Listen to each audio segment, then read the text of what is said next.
So today I wanted to take you through a bot that we've been working on that really focuses on multi-language capabilities. And so this is the layout of the back end of this particular bot. This is for a HVAC company website. And what we're doing is we're providing basic information. So we went and crawled their website, pulled all that information and content in. So we've got some general Q&A capabilities. We've also been working on a quote feature that will take various pieces of information from the user and then come up with a quote by basically combing the knowledge base, retrieving the particular product that was requested, and coming up with a condensed quote that we could actually email to them. So that's all that's going on here. But what we're going to focus on today is how we accomplished the multi-language capabilities. So this particular company is in Croatia. And so a lot of the site users, there's a mixture of site users. Some are English, some are Croatian, and the platform we're using here has the capability to detect what language settings are in the browser. So that's what this area is doing up here. It's determining, hey, is the user's preferred language English or the default is Croatian? That's what the else is. So that's what this is doing here.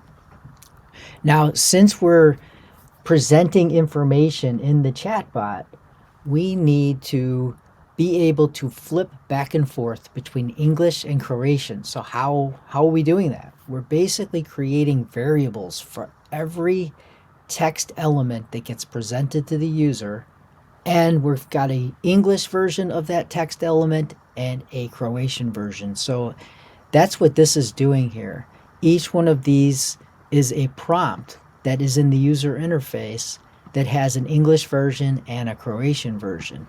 And so when we determine whether, what their language is, when they come into the chatbot via their browser settings, we're setting all of these variables depending.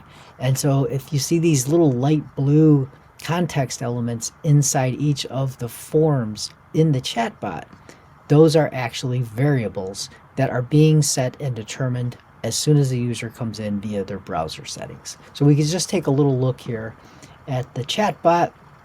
We're going to go into preview mode.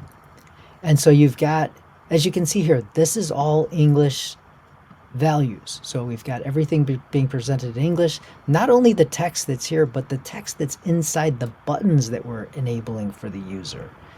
So that's a lot of extra work, but it's worth it for this particular company because they've got a mixture of people that use their website, different languages that they use. So just for me to sort of demonstrate what we can do here is I'm going to remove the settings for the English, and then I'm going to go in and route that to the Croatian. So now everything is being set in Croatian.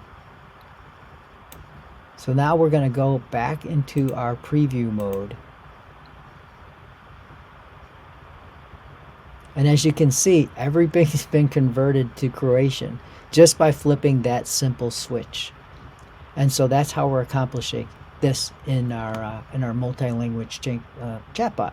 So just figured I would share that with you guys today. That's just an interesting little project we've been working on, and you can see the capabilities.